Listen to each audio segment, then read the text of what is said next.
Sudah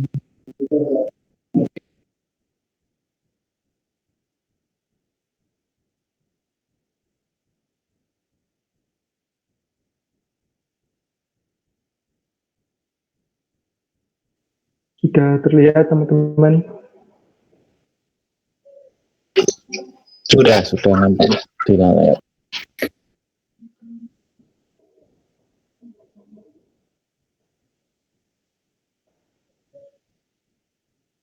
Baik, Assalamualaikum warahmatullahi wabarakatuh. Selamat pagi teman-teman semua dan juga Pak Utomo. Pada pagi hari ini, kami dari kelompok 5 akan mempresentasikan tentang modul penerimaan.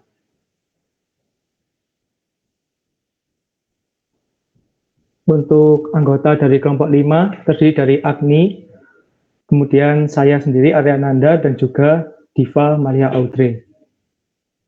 Untuk pembahasan yang pertama akan dijelaskan oleh Diva. Untuk Diva dipersilahkan. Selamat pagi teman-teman, saya akan menjelaskan pendahuluan dari modul penerimaan ini dulu. Yang pertama ada dasar hukum. Dasar hukumnya yang dipakai adalah Undang-Undang Nomor 17 Tahun 2003. Pengertian dari penerimaan negara sendiri adalah uang yang masuk ke kas negara, sedangkan kalau pendapatan negara itu hak pemerintah pusat yang diakui sebagai penambah nilai kekayaan bersih. Menteri Keuangan mempunyai tugas melaksanakan pemungutan pendapatan, sedangkan kalau menteri atau pimpinan lembaga melaksanakan pemungutan PNBP dan menyetorkannya ke kas negara. Selanjutnya ada di Undang-Undang Nomor 1 Tahun 2004, yaitu Menteri Keuangan selaku BUN berwenang menetapkan sistem penerimaan dan pengeluaran kas negara dan menunjuk bank atau lembaga keuangan lainnya dalam rangka penerimaan dan pengeluaran anggaran negara. Penerimaan ini harus disetor seluruhnya ke kas negara tepat waktu dan tidak boleh digunakan langsung untuk membiayai pengeluaran. Penerimaan yang berupa komisi, potongan, dan lain-lain adalah hak negara atau daerah. Terus dari Peraturan Pemerintah Nomor 45 Tahun 2013, pendapatan negara ini disetorkan melalui Bank Sentral dan Bank Umum. Yang kedua adalah proses bisnis.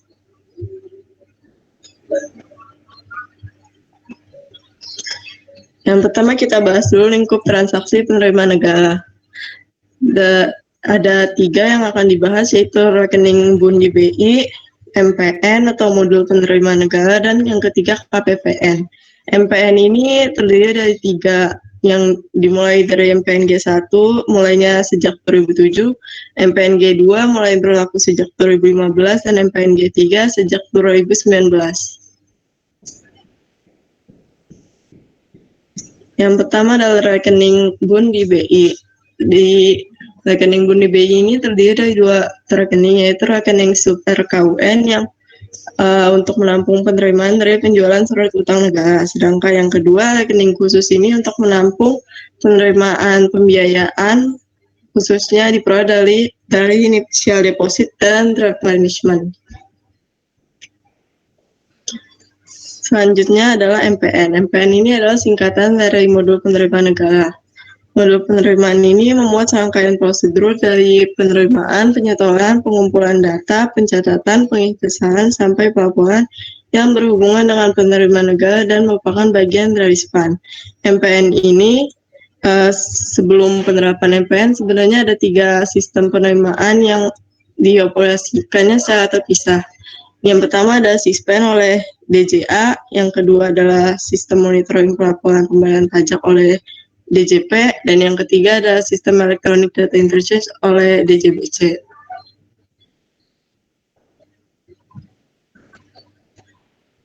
Ruang lingkup MPN ada 4. Yang pertama adalah penerimaan perpajakan, terus penerimaan negara bukan pajak, penerimaan pengembalian belanja, dan yang terakhir penerimaan perhitungan pihak ketiga. Selanjutnya kita bahas modul penerimaan. Modul penerimaan ini adalah bagian dari SPAN juga yang melaksanakan fungsi penatausahaan transaksi penerimaan yang diterima melalui rekening milik BUN di BI, bank atau pos persepsi, potongan surat perintah membayar, atau pengesahan pendapatan belanja oleh KPPN.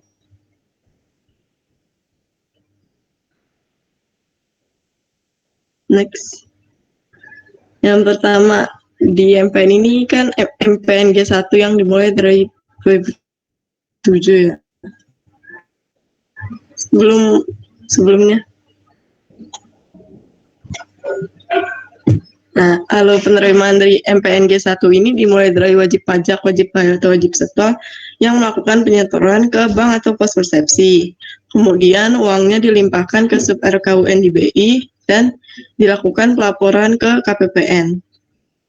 Next. Kendala dan hambatan yang dialami selama MPN G1 ini ada dua sisi. Yang pertama dari sisi penyetor, biasanya isiannya tidak lengkap. Dan kalau dari sisi teller atau bank atau pos persepsi, biasanya disalah akun atau salah identitas penyetor. Evaluasi yang dilakukan selama MPN G1 ini untuk berubah menjadi MPN G2, yang pertama kualitas datanya kurang karena datanya banyak reversal. Terus status transaksinya juga nggak real time dan penyetorannya kurang fleksibel. Pembatalannya pun tidak sesuai ketentuan dan LKPP-nya masih VDP. Baik, untuk selanjutnya akan saya lanjutkan mengenai MPN G2. Jadi MPN G2 ini sistem penerimaan negara yang sudah menggunakan surat setoran secara elektronik. Untuk pembahasan pertama adalah terkait dengan konfigurasi MPN G2. Yang pertama adalah tentang sistem billing. Sistem billing itu merupakan sistem yang memfasilitasi penerbitan kode billing dalam rangka pembayaran atau penyetoran penerimaan negara secara elektronik. Nah, sistem billing ini menghasilkan data tagihan atau billing dengan kode billing, yaitu kode identifikasi yang diterbitkan oleh sistem billing atas suatu jenis pembayaran atau setoran yang akan dilakukan oleh wajib pajak, wajib bayar, dan juga wajib setor. Sistem billing ini dikelola oleh biller, yaitu unit eselon 1 Kementerian Keuangan yang terdiri atas DJA atau Direktorat Jenderal Anggaran, ada DJP, Direktorat Jenderal Pajak, dan juga DJBC atau Direktorat Jenderal Bea dan Cukai. Kemudian yang kedua, konfigurasi MPN G2 terkait dengan sistem switching. Sebelum masuk ke sistem switching, ada penjelasan mengenai sistem settlement, yaitu sistem penerimaan negara yang dikelola oleh Direktorat Jenderal Perbendaharaan atau DJPB yang memfasilitasi penyelesaian proses pembayaran dan pemberian NTPN. Berdasarkan kode billing, sistem settlement ini memberikan konfirmasi atas permintaan pembayaran yang disampaikan oleh bank atau pos persepsi. Setelah memberikan konfirmasi data pembayaran, sistem settlement ini menerbitkan NTPN. Nah, selain ke sistem bank, NTPN juga dikirim ke sistem billing secara real-time. Penyampaian NTPN dimaksud merupakan notifikasi atas diterimanya pembayaran di rekening kas negara. Kemudian yang ketiga adalah sistem switching. Mempunyai fungsi menyiapkan interface ke arah sistem settlement dan dari arah bank atau pos persepsi, serta menyiapkan link yang terhubung ke bank atau pos persepsi. Selanjutnya adalah mengenai konfigurasi sistem MPN G2 terkait dengan sistem collecting agent-nya. Jadi sistem collecting agent-nya adalah sistem pada bank atau pos yang melayani pembayaran penerimaan negara. Dalam penatausahaan penerimaan negara, lembaga tersebut disebut dengan istilah bank atau pos persepsi. Nah, sistem collecting agent ini mempunyai fungsi untuk menyiapkan interface ke arah sistem settlement, memungkinkan berjalannya proses transaksi penerimaan negara dengan mengenerate notifikasi transaksi bank, atau bisa disebut juga dengan nomor transaksi bank, mengkredit ke rekening kas negara, dan mencetak atau menyediakan fasilitas pencetakan bukti penerimaan negara atau BPN, dan pelaporan ke otoritas settlement Kementerian Keuangan. Nah, selanjutnya ini adalah terkait penyempurnaan MPN dari yang awalnya G1 menjadi G2. Jadi sebelum MPN G2 itu ada MPN G1, di mana MPN G1 itu menggunakan manual billing system, sedangkan di MPN G2 itu sudah diperbarui menggunakan electronic billing system. Kemudian untuk MPN G1 itu menggunakan layanan over the counter. Sedangkan untuk MPN G2 itu pelayanan sudah online dan fleksibel, jadi lebih mudah. Kemudian untuk MPN G1 tidak melayani seluruh transaksi penerimaan. Sedangkan MPN G2 itu sudah melayani seluruh transaksi penerimaan negara. Untuk MPN G1 sendiri itu menggunakan single currency. Jadi hanya currency-nya hanya ada satu jenis. Sedangkan untuk MPN G2 itu menggunakan multiple currency. Kemudian untuk MPN G1 sendiri pada audit BPK itu disclaimer. Sedangkan pada MPN G2 itu audit BPK-nya sudah WTP. Untuk yang terakhir, untuk MPN G1, pengelolaan layanan dan data per transaksi per unit eselon 1. Sedangkan untuk MPN G2, pengelolaan layanan dan data transaksi per unit bersama dan sudah terkoordinasi. Nah, penyempurnaan sistem dari MPN G1 dan G2 ini ada 6 harapan dalam MPN G2, yaitu yang pertama adalah terkait dengan akuntabilitas, fleksibilitas, dan kecepatan penguasaan kas. Karena itu tadi MPN G2 sudah menggunakan layanan yang online dan juga fleksibel. Yang kedua adalah ketersediaan layanan tanpa terbatas waktu dan tempat. Yang ketiga, akuntabilitas seluruh data transaksi penerimaan negara. Yang keempat, ketersediaan kas dalam berbagai jenis valuta asing, karena itu tadi MPN G2 sudah menggunakan layanan multi currency. Untuk yang kelima adalah meningkatnya kepercayaan publik. Dan yang terakhir adalah kesatuan database dan informasi penerimaan negara. Nah, ini ringkasan dari manfaat MPN G2. Jadi manfaatnya itu ada digolongkan menjadi 4 jenis, yaitu bagi wajib pajak atau wajib setor atau wajib bayar, bagi bank atau pos persepsi, bagi DJP, DJPC, DJA atau DJP, dan juga sebagai DJPB. Jadi untuk manfaat yang pertama, manfaat bagi wajib pajak, wajib bayar, dan wajib setor atau pembayar itu adalah terkait dengan layanan online dan fleksibel dimanapun dan kapanpun. Kemudian yang kedua adalah kemudahan dalam proses billing dan konfirmasi setoran. Dan yang ketiga adalah kerahasiaan data. Untuk yang kedua, bagi bank atau pos persepsi atau yang kita sudah bahas tadi, yaitu bank atau pos persepsi itu adalah collecting agent. Manfaatnya adalah dia tidak lagi melakukan handling yang banyak atas pelaksanaan MPN, karena sudah online dan juga fleksibel tadi. Kemudian yang kedua adalah penatausahaan penerimaan negara akan dilakukan secara terpusat. Yang ketiga, pemanfaatan berbagai channel pembayaran saat ini. Kemudian bagi biller, yaitu meminimalisasi kesalahan input data setoran. Yang kedua adalah informasi pembayaran tagihan dapat diperoleh dengan cepat dan akurat.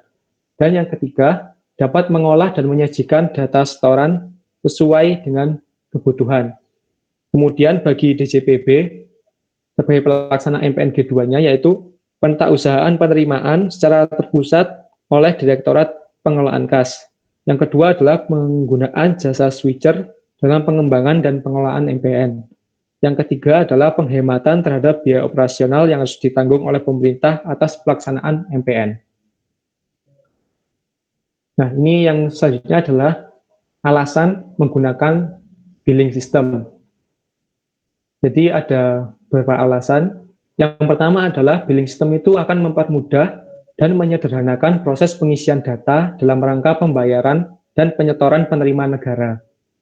Yang kedua, billing system itu akan menghindari atau meminimalisasi kemungkinan terjadinya human error dalam perekaman data pembayaran dan penyetoran oleh petugas bank atau pos persepsi.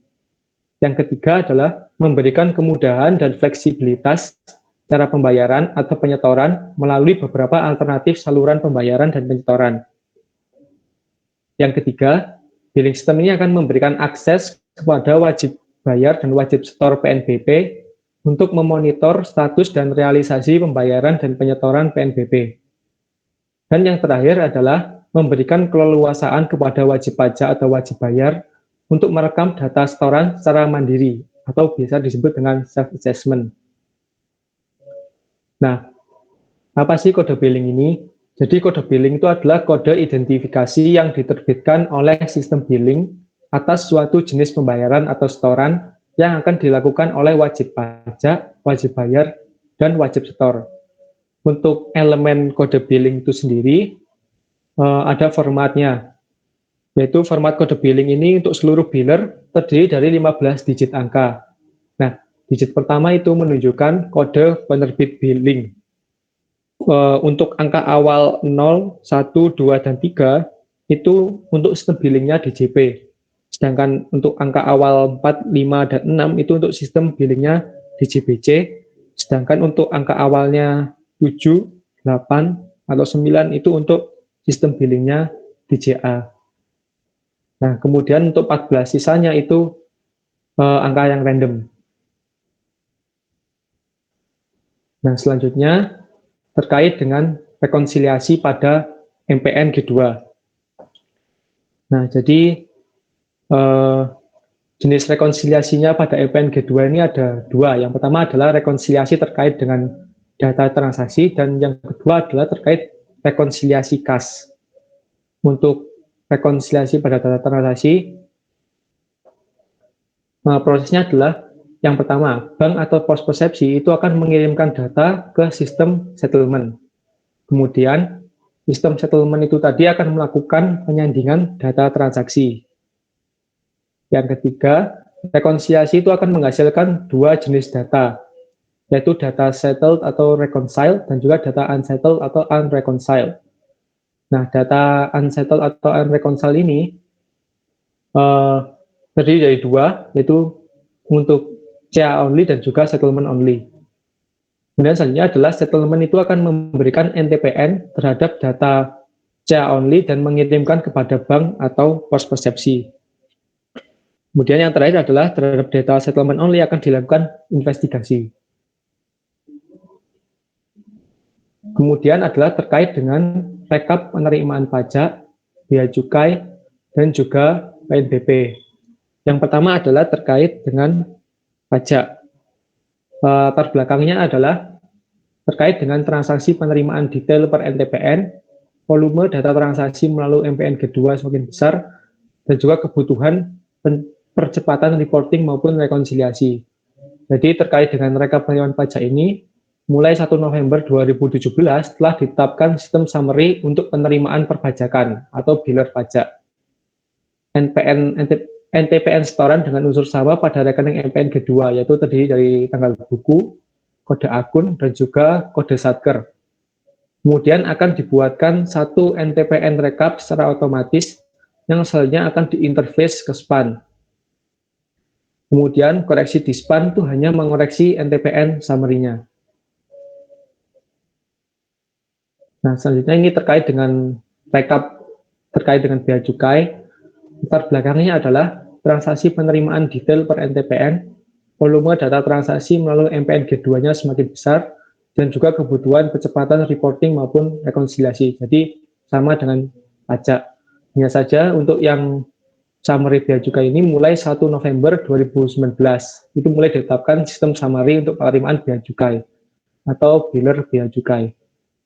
Nah, NTPN setoran dengan unsur sama pada satu rekening MPN G3 yaitu terdiri dari tanggal buku dan juga kode KPBC-nya. Nah, kemudian akan dibuatkan satu NTPN summary secara otomatis yang selanjutnya akan diinterface ke SPAN. Yang terakhir adalah koreksi di SPAN hanya mengoreksi NTPN summary-nya.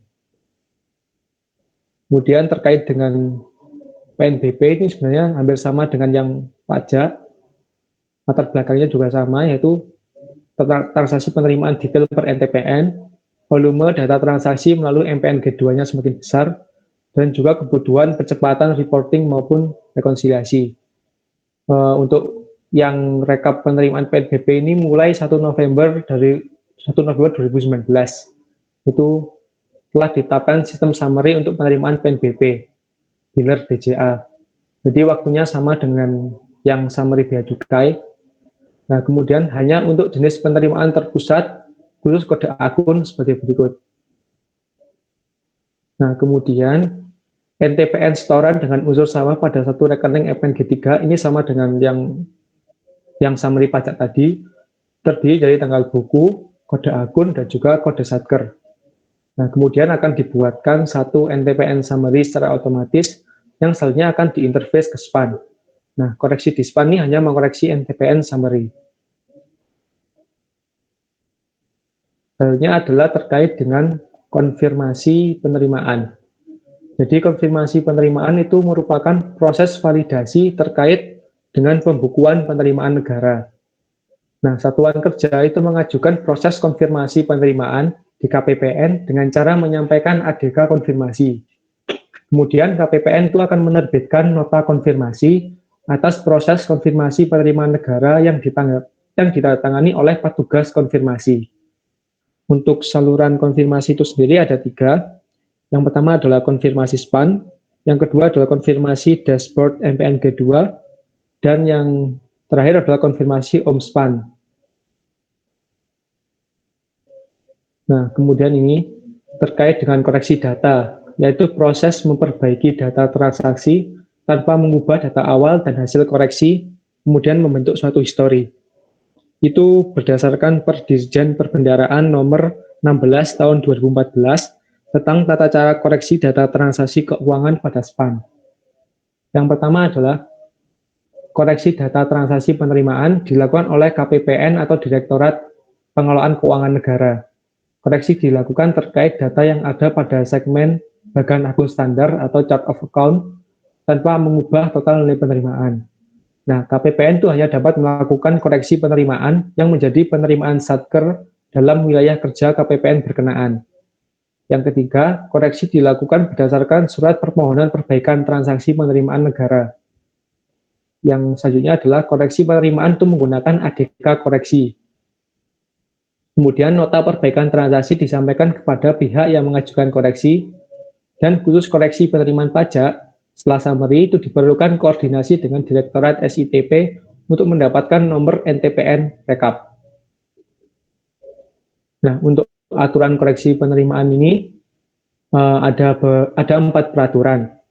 Yang pertama adalah koreksi transaksi penerimaan bulan berjalan itu menggunakan tanggal buku sesuai dengan tanggal transaksi penerimaannya. Yang kedua, kode transaksi penerimaan itu menggunakan tanggal buku periode tahun yang sama. Yang ketiga, penerimaan sampai dengan bulan lalu yang proses koreksinya dilakukan sampai dengan tanggal 13 bulan berjalan itu menggunakan tanggal buku hari kerja terakhir bulan sebelumnya serta dibukukan sebagai koreksi pada bulan sebelumnya. Untuk yang terakhir, penerimaan sampai dengan bulan lalu yang proses koreksinya dilakukan setelah tanggal 13 bulan berjalan, maka menggunakan tanggal buku hari kerja sesuai tanggal pelaksanaan koreksi penerimaan. Selanjutnya saya akan menjelaskan tentang MPN G3. Latar belakang MPN G3 ini adalah merupakan penyempurnaan MPN G2 yang bisa dirangkum dari tiga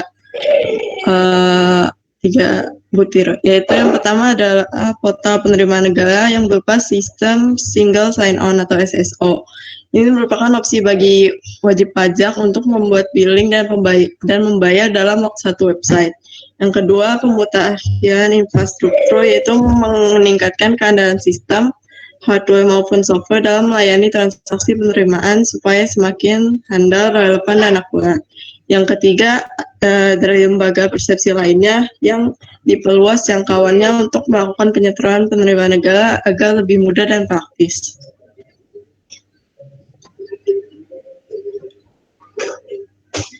Nah, ini kalau kita lihat transaksi penerimaan MPN dalam juta. Di 2019 ini ada 78,3 juta transaksi yang hingga 31 Agustus 2019 itu 90,5%-nya melalui 86 bank atau pos persepsi, sedangkan sisanya 9,5% dari potongan SKPM dan setoran langsung ke RKUN. Ini kalau kita bandingkan perbedaan MPN G2 dan G3. Mulai dari perangkat infrastrukturnya, MPN G2 ini merupakan pengadaan tahun 2011. Sedangkan kalau MPN G3 ini perangkat baru dengan peningkatan kapasitas server dan database. Dilihat dari jumlah transaksinya, MPN G2 hanya bisa 60 transaction per second, sedangkan MPN G3 bisa 1000 transaction per second. Yang ketiga, kita lihat dari pembuatan billing. Pembuatan billing pada MPN G2 itu masing-masing interface billing. Kalau DJA namanya Symfony, DJP namanya SSE, dan DJBC namanya CISA. Sedangkan kalau MPN G3 udah jadi satu website, yaitu namanya Portal Penerima Negara. Kalau dilihat dari konfirmasi koreksi rekonsiliasi kas, MPN G2 dilakukannya di SPAN, sedangkan MPN G3 dilakukan di MPN. Menurut pembayarannya, MPN G2 hanya bisa di perbankan dan pos. Tapi kalau di MPN G3 bisa dilakukan juga di e-commerce dan fintech. Terus messaging web service-nya XML dan ISO 8583, dan kalau MPN G3 XML dan ISO juga.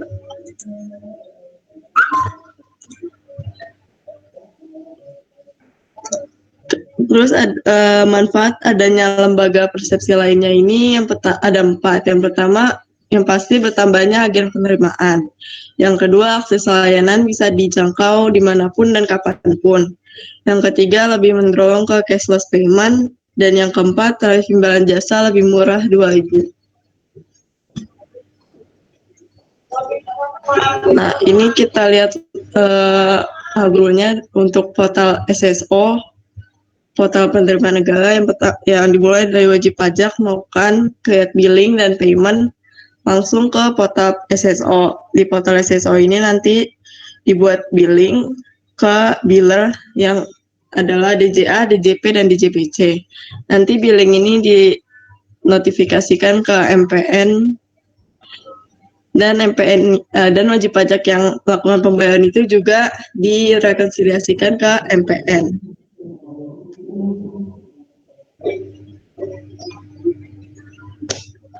Portal rekonsiliasi MPN G3 ada berubah format laporan rekening keuangannya.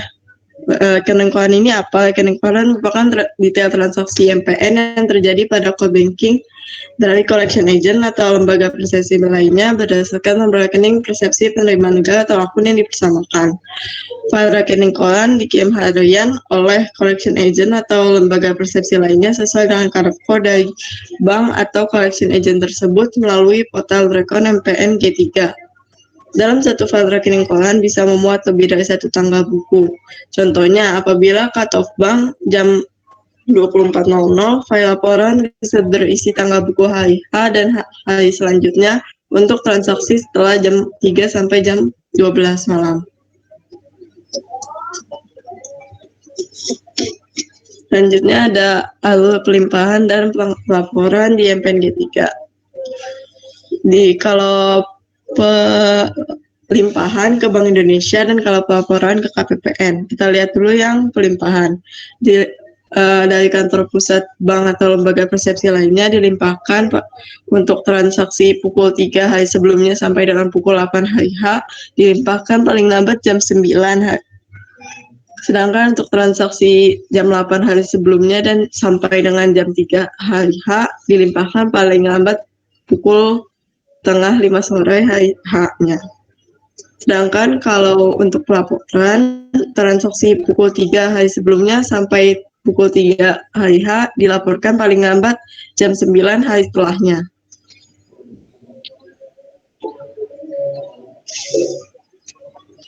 Yang ketiga, yang tadi kan yang pertama rekening Bundi BI, yang kedua MPN, dan yang ketiga KPPN. Nah, KPPN ini adalah penerimaan yang berasal dari potongan SPM, pengesahan pendapatan, dan rekening retro SP2D yang dibukukan oleh KPPN. Penerimaan negara yang berasal dari potongan SPM, ini NTPN-nya adalah nomor SP2D.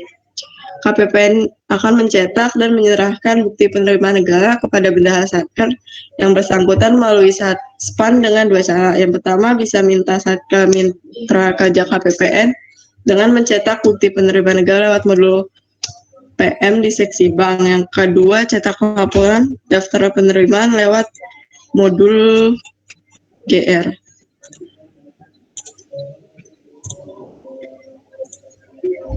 Selanjutnya, saya akan menjelaskan sekilas tentang PNBP.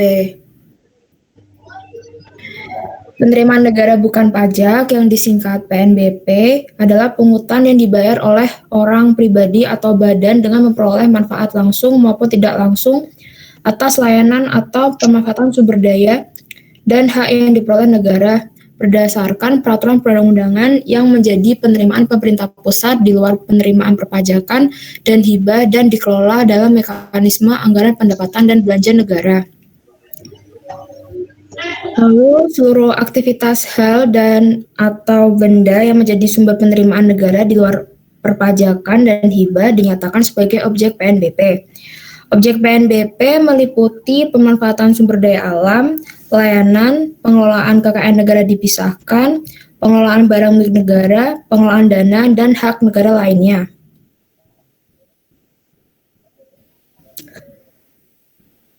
Pengelolaan PNBP. Seluruh PNBP dikelola dalam sistem anggaran pendapatan dan belanja negara. Pengelolaan PNBP meliputi 4 hal. Yang pertama, perencanaan. Yang kedua, pelaksanaan. Yang ketiga, pertanggungjawaban. Dan yang keempat, pengawasan. Next.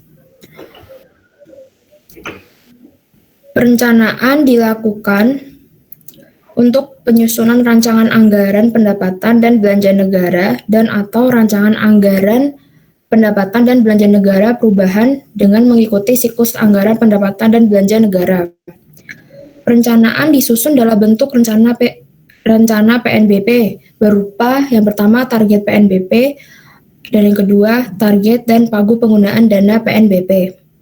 Rencana PNBP disusun secara realistis, optimal, dan sesuai dengan peraturan perundang-undangan. Rencana PNBP wajib disampaikan oleh instansi pengelola PNBP kepada Menteri untuk tahun anggaran yang direncanakan. Yang kedua, perencanaan PNBP ditetapkan oleh Menteri dengan mempertimbangkan masukan dari instansi pengelola PNBP. Ketiga, dalam hal instansi pengelola PNBP tidak menyampaikan rencana PNBP, Menteri menetapkan rencana PNBP untuk instansi pengelola PNBP yang terkait. Rencana PNBP dituangkan dalam rancangan anggaran pendapatan dan belanja negara dan atau rancangan anggaran pendapatan dan belanja negara perubahan.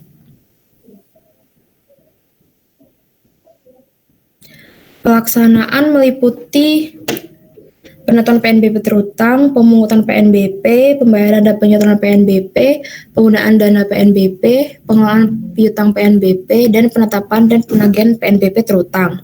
Pada penentuan PNBP terutang, instansi pengelola PNBP wajib melakukan verifikasi atas PNBP terutang yang dihitung oleh wajib bayar. Lalu pada pemungutan PNBP, instansi pengelola PNBP wajib melaksanakan pemungutan PNBP berdasarkan jenis dan tarif PNBP sesuai dengan ketentuan peraturan perundang-undangan. Pada pembayaran dan penyerahan PNBP, seluruh PNBP wajib disetor ke kas negara. Lalu pada penggunaan dana PNBP, instansi pengelola PNBP dapat mengusulkan penggunaan dana PNBP yang dikelolanya kepada Menteri. Terhadap usulan penggunaan dana PNBP, Menteri memberikan persetujuan atau penolakan dengan mempertimbangkan yang pertama kondisi keuangan negara, yang kedua kebijakan fiskal, yang ketiga kebutuhan pendanaan instansi pengelola PNBP. Lalu pengelolaan piutang PNBP dalam hal wajib bayar belum melakukan pembayaran PNBP terutang, instansi pengelola PNBP mencatat PNBP terutang sebagai piutang PNBP. Dan yang terakhir, penetapan dan penagihan PNBP terutang. Dalam hal terjadi kurang bayar terhadap PNBP terutang, instansi pengelola PNBP menetapkan PNBP terutang. Penetapan PNBP terutang didasarkan pada hasil verifikasi, monitoring, laporan hasil pemeriksaan terhadap wajib bayar, putusan pengadilan, dan sumber lainnya. Next. Pertanggungjawaban meliputi penatausahaan dan pelaporan dan pertanggungjawaban. Pada penatausahaan, instansi pengelola PNBP dan wajib bayar yang menghitung sendiri PNBP terutang menatausahakan PNBP. Lalu dokumen yang menjadi dasar penatausahaan PNBP wajib disimpan selama 10 tahun. Pada pelaporan dan pertanggungjawaban, dalam rangka pertanggungjawaban PNBP, wajib bayar yang menghitung sendiri PNBP terutang wajib menyampaikan laporan realisasi PNBP dan laporan PNBP terutang kepada instansi pengelola PNBP. Laporan realisasi PNBP dan laporan PNBP terutang paling sedikit memuat jenis, periode, dan jumlah PNBP. Lalu instansi pengelola PNBP wajib menyampaikan laporan realisasi penerimaan dan penggunaan dana PNBP kepada Menteri. Next. Pengelolaan PNBP pengawasan. Yang pertama, setiap instansi pengelola PNBP melaksanakan pengawasan intern atas pengelolaan PNBP sesuai dengan ketentuan peraturan perundang-undangan. Lalu pengawasan intern atas pengelolaan PNBP dilakukan oleh aparat pengawasan intern pemerintah yang bertanggung jawab langsung kepada menteri atau pimpinan lembaga. Untuk meningkatkan kualitas perencanaan, pelaksanaan dan pertanggungjawab PNBP, Menteri Keuangan melakukan pengawasan terhadap instansi pengelola PNBP. Pengawasan dapat dilakukan dalam bentuk verifikasi, penilaian, dan atau evaluasi.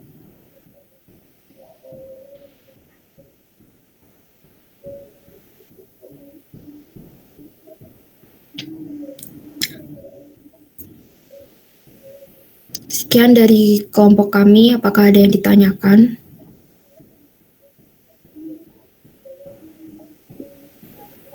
Apakah ada yang ditanyakan? Untuk 3 penanya, dipersilakan kalau ada yang ingin bertanya. Oke, materi sudah disampaikan oleh kelompok 5. Untuk teman-teman kelas, silakan mengajukan pertanyaan atas materi yang telah disampaikan oleh kelompok 5.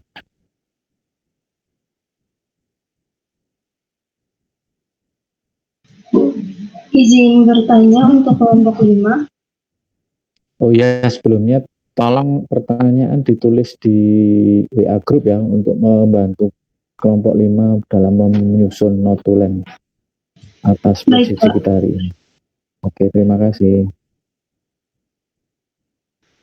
Izin bertanya, tadi kan dalam penerimaan melalui rekening Bank BPI, itu rekening khusus digunakan untuk menampung penerimaan khusus yang diperoleh dari initial deposit dan replenishment. Yang ingin saya tanyakan adalah contoh dari initial deposit dan replenishment itu sendiri seperti apa ya? Terima kasih. Baik, terima kasih Rahma atas pertanyaannya. Untuk pertanyaan akan kami tampung dulu, sembari menunggu 2 pertanyaan lainnya. Kalau ada teman-teman yang ingin bertanya, silakan.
Ada pertanyaan selanjutnya?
Baik Pak, ini ada pertanyaan dari Rehan. Eh, Mungkin sekarang Rehan jaringannya lagi kurang bagus. Rehan bertanya, dari MPN G1 sampai dengan MPN G3 itu ada perbaikan. Nah, apakah ada kemungkinan ada kendala di MPN G3 ini?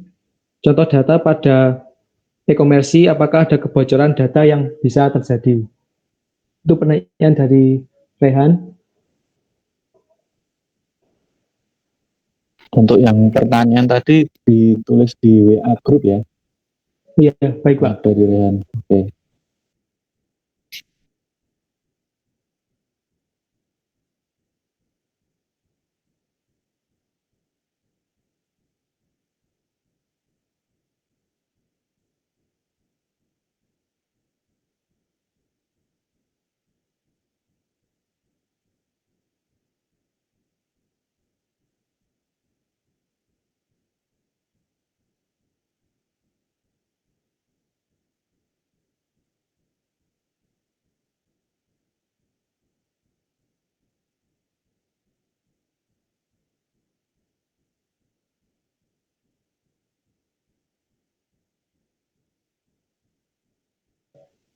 Baik Pak, mungkin sambil menunggu satu pertanyaan lagi, mungkin dari kelompok kami bisa boleh menjawab Pak, izin menjawab untuk Oke, yang dua silakan. pertanyaan. Silakan.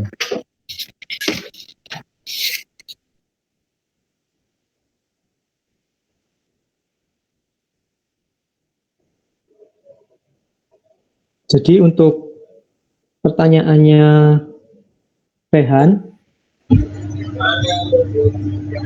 jadi dijelaskan, Rehan bertanya, dari MPN G1 sampai dengan MPN G3, itu selalu ada perbaikan. Nah, apakah ada kemungkinan kendala di MPN G3, contohnya data pada e-komersi, apakah ada kebocoran data yang bisa terjadi? Nah, saya izin menjawab. Untuk kasus tersebut, terkait dengan kebocoran data pada MPN G3, itu kemungkinan terjadinya kecil. Karena seperti yang kita ketahui, pada MPN G3 itu terdapat pemutahiran infrastruktur, yaitu meningkatnya keandalan sistem baik software maupun hardware dalam melayani transaksi penerimaan negara. Sehingga transaksi penerimaan negara itu lebih handal dan relevan, dan kemungkinan terjadinya kebocoran data itu sebenarnya sangat kecil. Tapi terakhir ini sekitar bulan Mei, salah satu fintech yang yang berkolaborasi dengan MPN G3 yaitu Tokopedia, sempat ada kasus bahwa terjadi kebocoran data. Nah, mungkin terkait dengan Tokopedia itu akan dibahas lebih lanjut oleh Diva. Diva, dipersilakan. Kalau dilihat dari kebocoran Tokopedia kemarin, yang bocor adalah data umum aja. Data umum ini contohnya kayak nama, alamat, nomor telepon, dan seterusnya. Tapi kalau data spesifik seperti nomor rekening, kartu kredit, sama kartu debit dan invoice-invoice lainnya, itu masih belum berhasil diretas.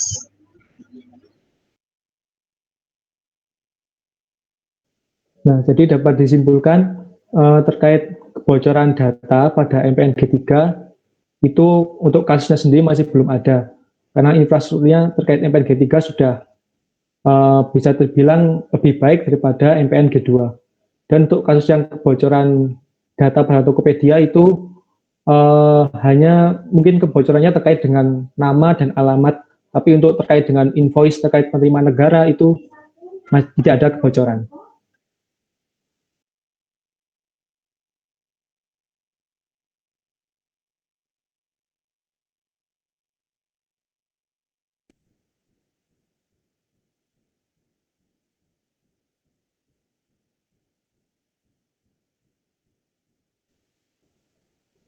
Mungkin dari teman-teman ada yang ingin bertanya, masih ada satu slot pertanyaan lagi.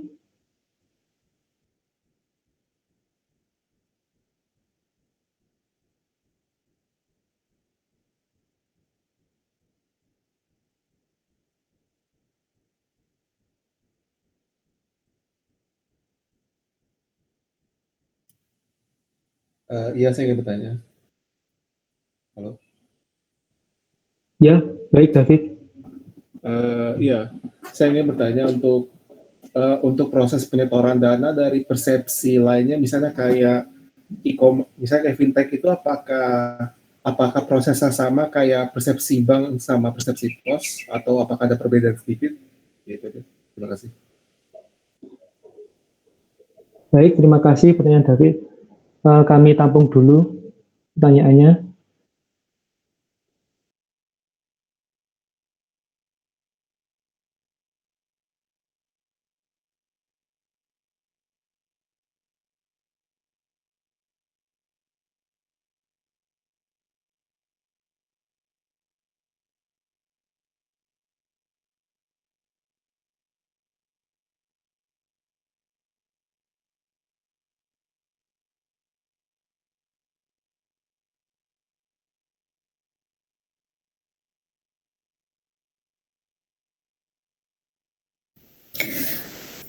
Izin menjawab pertanyaan dari Rahma.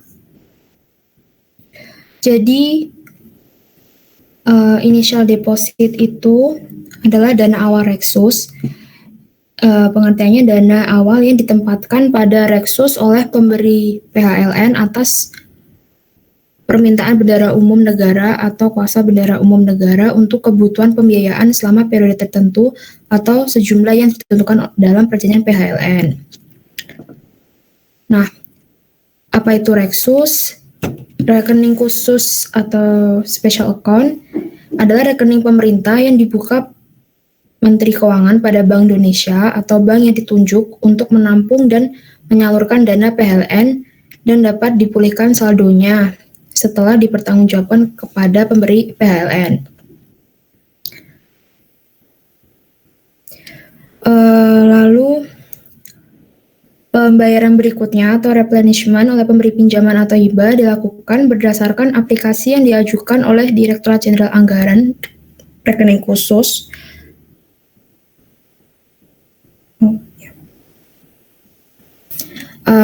Pengaplikasiannya bisa yang pertama yang tidak memerlukan persetujuan pemberi pinjaman terlebih dahulu atau tanpa no objection letter dan nggak perlu disertai dokumen pendukung. Lalu yang kedua yang memerlukan no objection letter dan dokumen pendukung.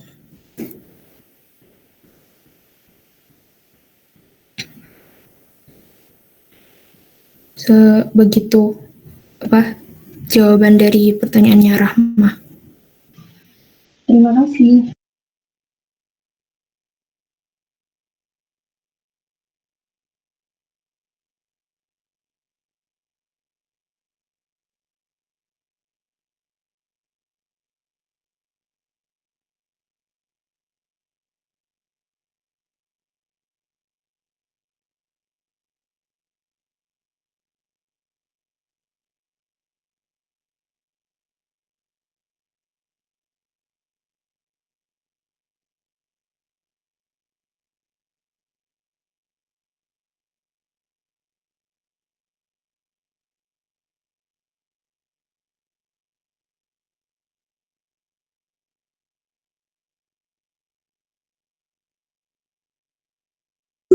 Selanjutnya untuk pertanyaan David, tadi David menanyakan proses penerimaan negara dari bank pos persepsi sama fintech itu sama atau enggak.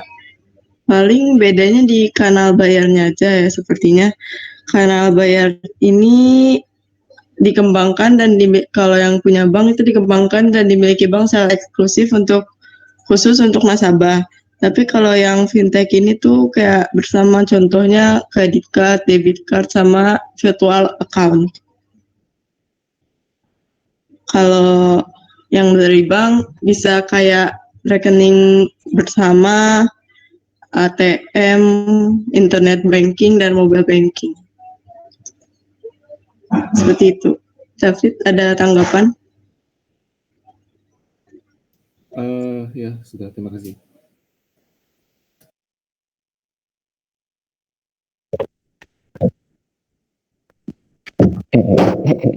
HP itu.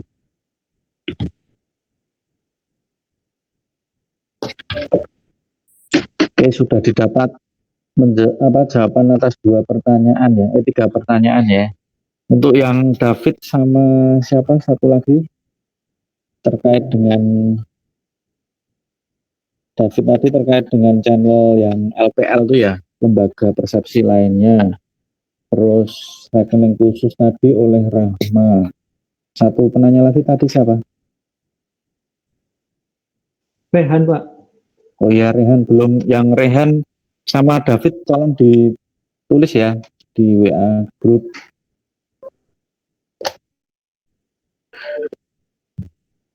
Mungkin Mas Arya bisa nanti menuliskan, kalau bisa sih David sama siapa? Rehan, tolong dicantumkan pertanyaannya di WA grup. Oke, terus untuk yang tadi terkait dengan rekening khusus di BI yang untuk initial deposit dan replenishment tadi sudah disampaikan ya sama Agni ya tadi ya. Ya, Pak. Jadi itu merupakan rekening khusus yang disediakan dari Bendahara Umum Negara untuk pihak lender, pihak pemberi pinjaman dalam rangka persiapan atas pembiayaan. Dalam hal ini kan hibah luar negeri merupakan utang, di mana utang itu dicatatnya sebagai pembiayaan ya. Nah, di sini diperlukan inisial deposit yang tujuannya untuk menampung atas utang yang diterima, kemudian dicatat dan dibukukan di rekening khusus di BI. Nah, tujuannya itu untuk memberikan informasi bagi pihak pemberi pinjaman beserta pihak yang melakukan proses registrasi atas pinjaman tersebut, dalam hal ini adalah DJPPR, kemudian sampai dengan nanti tersampaikan kepada pengguna, artinya entitas yang menggunakan sumber dana atas rekening khusus tersebut, di mana rekening khusus tersebut memiliki satu informasi, diantaranya adalah inisial deposit. Mungkin kalau teman-teman bisa cari di ini ya, informasinya di Google terkait dengan pinjaman dari IDB, kemudian ada yang dari JICA, kemudian ada juga yang pinjaman dari contoh nama pinjamannya STAR. Nah, itu nanti itu adalah inisial depositnya, namanya adalah pinjaman atas IDB atau JICA atau pinjaman lainnya, khususnya pembiayaan yang berasal dari utang luar negeri dalam bentuk bantuan luar negeri, utang luar negeri tepatnya. Nah, itu nanti dicatat dalam inisial deposit sebagai inisial deposit, kemudian beserta nanti replenishment-nya atau tambahan atas pinjaman atau utang luar negeri tersebut. Itu fungsi terkait dengan salah satu rekening khusus yang ada di BI. Kemudian dari David tadi terkait dengan channel apa yang digunakan oleh lembaga persepsi lainnya. Dalam hal ini adalah contohnya di MPN generasi ketiga itu kan sudah ada channel merchant online atau yang berasal dari toko-toko atau e-commerce, toko online yang ada di e-commerce. Contohnya Tokopedia, kemudian Bukalapak. Nah, itu nanti ini disebut sebagai lembaga persepsi lainnya. Kemudian channelnya dia dipersamakan sebagai collecting agent atau CA. Sama halnya dengan bank atau PAS. Nah, tadi sudah disampaikan bahwa dia memiliki satu fitur khusus di mana menggunakan virtual account atau e-money yang dipersamakan. Nah, channelnya seperti itu. Jadi dia tetap terafiliasi sebagai account atau memiliki rekening di bank. Karena ini bank ya, kalau pos kan tidak memberikan atau tidak ada channel dari pos, tapi ke bank yang memiliki atau sudah menjadi bagian dari collecting agent atau sebagai bank persepsi. Itu ya, David ya. Baik, Pak. Nah, untuk bagaimana penggunaannya itu macam-macam ya. Mungkin teman-teman sudah ada di materi. Itu bisa dimanfaatkan dengan menggunakan edisi atau electronic debit. Kemudian menggunakan sarana mobile application. Kemudian ada yang berbentuk dengan transfer bank. Kemudian ada debit online dan fasilitas atau sarana lain yang sudah kita gunakan selama ini. Kalau teman-teman sudah sering menggunakan atau melakukan transaksi belanja di toko-toko online atau khususnya di e-commerce, mungkin sudah menggunakan virtual account, atau kalau pilihannya tidak menggunakan virtual account berarti menggunakan dompet elektronik ya, atau istilahnya semacam contohnya OVO, kemudian ada GoPay kalau yang ada di Gojek, kalau OVO berarti yang ada di Grab. Nah, itu merupakan salah satu bentuk. Kemudian satu lagi tadi dari siapa? Rehan tadi mengenai apa ya?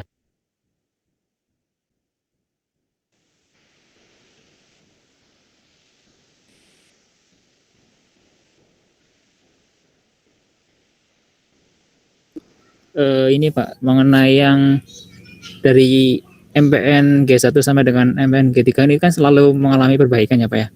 Nah, apakah ada kendala di MPN G3 nantinya yang akan dilakukan perbaikan lagi?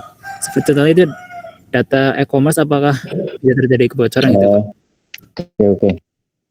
Jadi dari sisi pengembangan kan sudah ada juga tuh di pengembangan mulai dari MPN generasi pertama sampai dengan generasi ketiga, di mana channelnya juga sudah berubah. Tapi kalau dari sisi sisi dapurnya ya, back end-nya itu akan sama berubah dengan secara tampilan, kemudian secara channel itu memang berubah. Artinya gini, dari yang semula itu menggunakan biller, artinya untuk yang DJA itu terkait dengan PNBP menggunakan biller DJA, kemudian untuk penerimaan perpajakan billernya adalah DJP, kemudian DJP menggunakan SSE, kemudian DJA menggunakan Simponi, kemudian ada dari DJBC menggunakan Ciska itu. Nah, itu menggunakan atau merupakan biller-biller yang terpisah awalnya di MPN generasi kedua terutama ya. Kalau di MPN generasi pertama kan masih menggunakan sistem semi elektronik, artinya dari beberapa collecting agent bank pos itu yang sudah terdaftar sebagai bank pos resepsi, dia memiliki fitur atau memiliki fasilitas untuk melakukan proses perekaman atau pencatatan billing atau tagihan atas penerimaan pajak, baik pajak maupun PNBP. Tetapi pencatatannya dilakukan oleh masing-masing collecting agent, dalam hal ini bank atau pos. Berkembang ke generasi kedua, pencatatannya dilakukan secara mandiri oleh pengguna, dalam hal ini wajib pajak, wajib bayar, dan wajib setor, di mana dilakukan secara self-assessment. Kemudian dari sisi pencatatan atau penginputannya, dia sudah digunakan, contohnya pada waktu bendahara melakukan proses pencatatan pungutan pajak sampai dengan proses setoran pajak, mulai dari ID billing, kemudian NTPN terbuat sampai dengan diterimanya bukti penerimaan negara. Itu ada di generasi kedua. Nah, sekarang kita kan menggunakan MPN generasi ketiga ini dalam satu portal penerimaan negara ini. Nah, di sini pada intinya sih menggabungkan ya dari beberapa biller tersebut, cuman beberapa biller tersebut memiliki otorisasi masing-masing terkait dengan jenis-jenis setoran pajak, di mana diketahuinya dibedakan dari jenis setoran. Jenis setoran itu masih dirinci lagi dalam bentuk bagan akun standar atau akun yang digunakan apakah telah sesuai dengan kewenangan di masing-masing biller tersebut. Nah, Kemudian tadi untuk dari sisi penggunaan untuk MPN generasi ketiga ini kan karena menambah dengan adanya lembaga persepsi lainnya, maka otomatis di bank pos persepsi yang sudah ada dia juga harus mengikuti penggunaan atau transaksi yang digunakan di LPL atau lembaga persepsi lainnya. Antara lain penambahan agen penerimaan. Jadi ini fungsinya adalah dari sisi kalau LPL dia sebagai agent, tapi kalau dari sisi bank dia sudah agent tapi hanya menambah fasilitas atau sarana yang digunakan. Contohnya menggunakan EDC, kemudian virtual account. Kemudian akses layanannya juga harus ditambah. Yang dulu itu masih terbatas dari sisi waktu. Mungkin setoran harganya bisa dilakukan dari jam 8 sampai dengan jam 12, kemudian dari jam 8 sampai dengan jam 3. Nah, sekarang sudah bisa dilakukan dalam waktu 24 jam.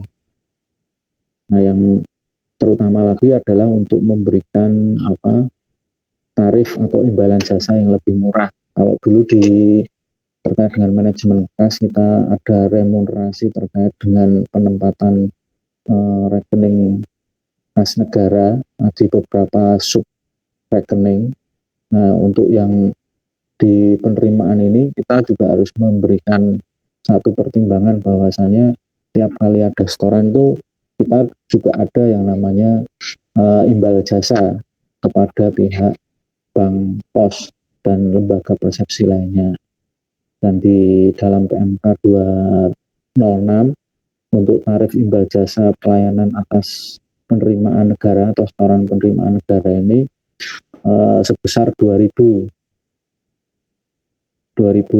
jadi lebih murah dibandingkan dengan yang dibayarkan atau imbal jasa dibayarkan kepada bank atau pos yang selama ini itu masih di kisaran per setoran itu sebesar Rp5.000.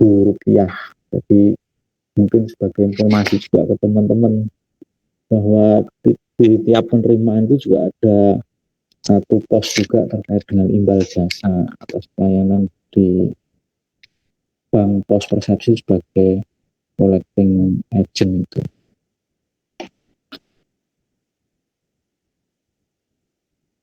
Ya, ada hal lain yang perlu ditanyakan dari teman-teman kepada kelompok 5.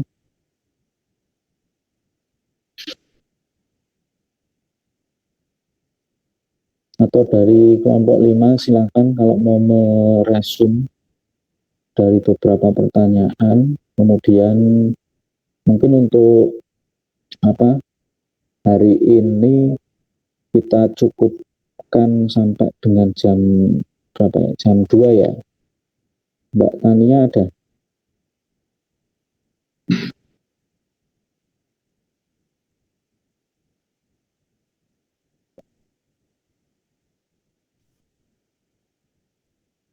Halo, tes.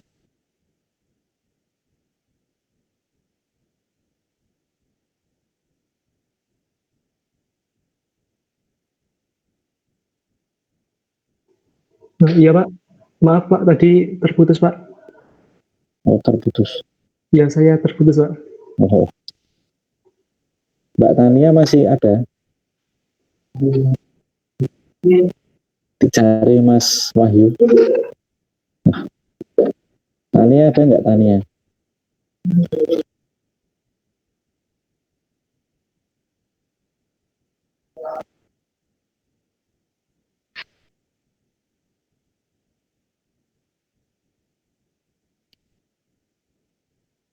Ya, dari kelompok 5 silakan meresum hasil diskusi hari ini ke kelas.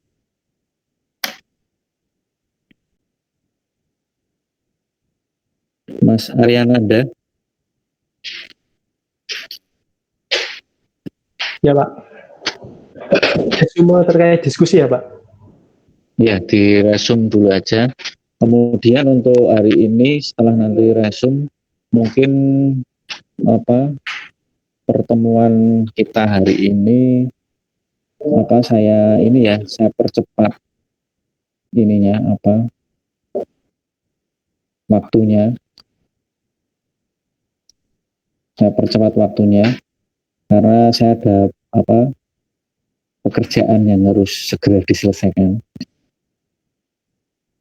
Mungkin untuk hasil diskusi kita hari ini bisa di notulenkan, kemudian nanti minggu depan akan saya tambahkan di materi terkait dengan modul aset. Oke, silakan Mas Ariananda untuk meresum diskusi dan hasil tanya jawab kita pada hari ini.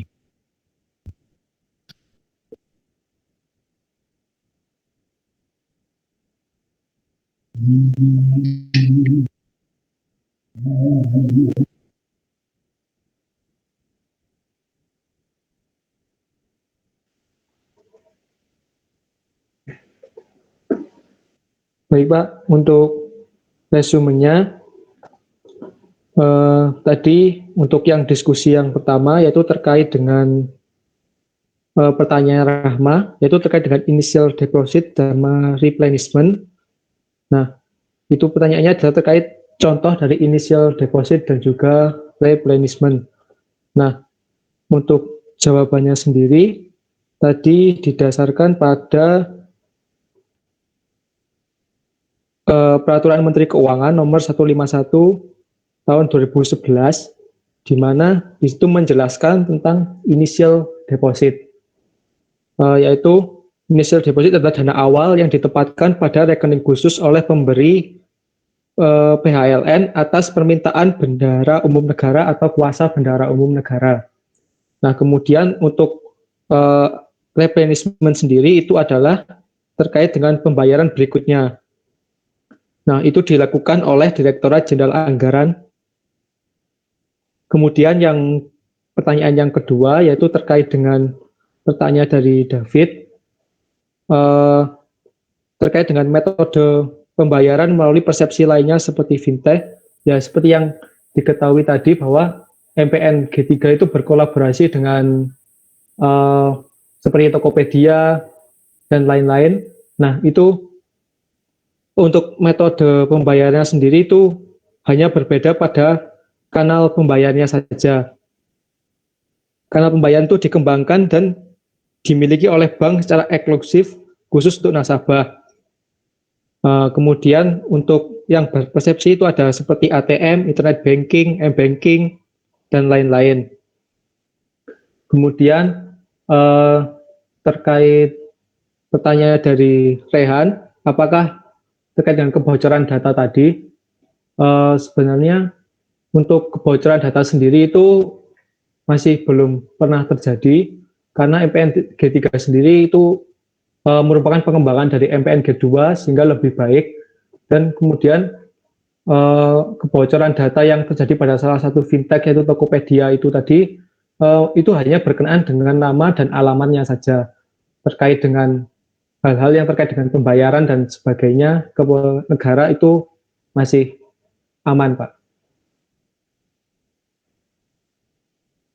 Mungkin sekian, Pak.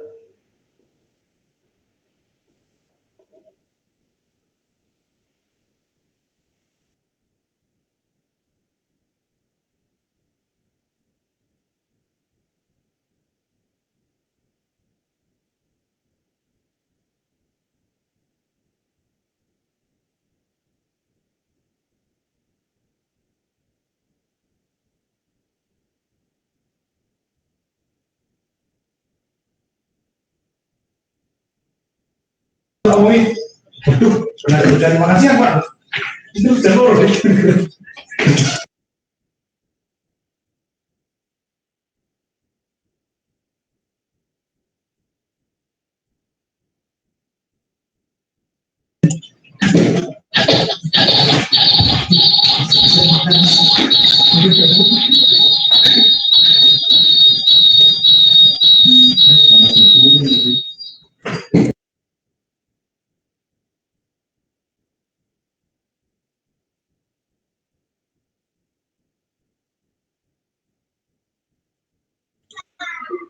Maaf, Mbak Yudini.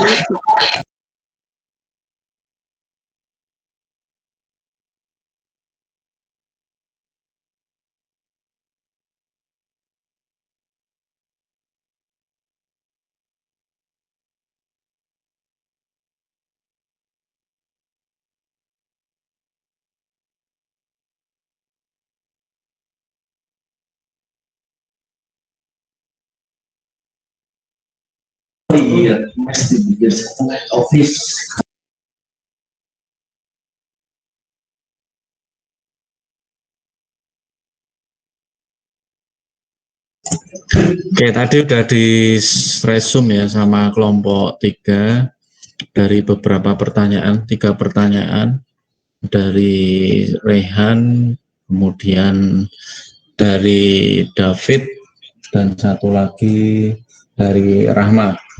Oke, semuanya sudah di resume. Kemudian untuk teman-teman yang kemarin UTS, mungkin saya informasikan dari sisi nilai itu sudah masuk semua, dan alhamdulillah nilainya sih sudah masuk di standar mutu yang sesuai yang diharapkan. Tidak ada yang di bawah standar mutu untuk ini ya, untuk nilai kelulusan minimal. Kemudian sebagai catatan teman-teman,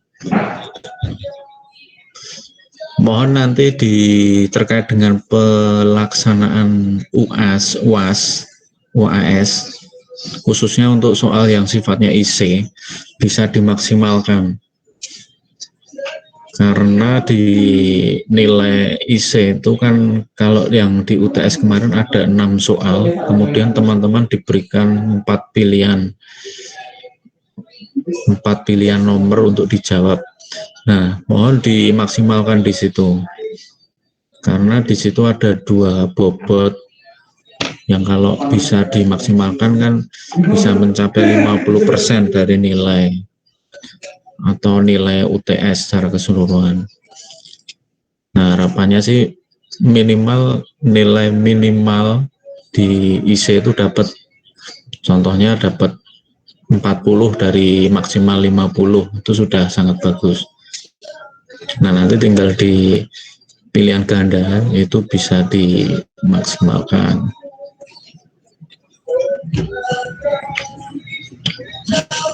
Oke, untuk pertemuan hari ini, mohon maaf, mungkin saya cukupkan sampai dengan jam berapa ini? Jam 12 ya. Dari yang seharusnya kita selesaikan sampai jam 1. Untuk materi lain atau bahasan lain yang sekiranya belum jelas, silahkan disampaikan di WA Group. Kemudian nanti atas materi yang belum tersampaikan, nanti akan saya tambahkan atau kita sampaikan di pertemuan minggu depan. Insya Allah minggu depan sesuai dengan jadwal. Mungkin itu ya teman-teman. Silahkan kalau mau melanjutkan aktivitas, dan sekali lagi mohon maaf, dan mengingatkan juga untuk teman-teman untuk selalu menjaga kondisi, jaga kesehatan. Walaupun sekarang masih belum melakukan tatap muka atau masih melakukan PJJ di rumah masing-masing. Ya, mungkin saya cukupkan sampai di sini ya teman-teman. Terima kasih atas waktu dan kesempatan yang telah diberikan. Saya tutup pertemuan kita pada pagi hari ini. Assalamualaikum warahmatullahi wabarakatuh. Selamat siang dan salam sehat selalu. Waalaikumsalam. Waalaikumsalam. Terima kasih, Pak. Terima kasih, Pak. Sama-sama. Terima kasih, Pak.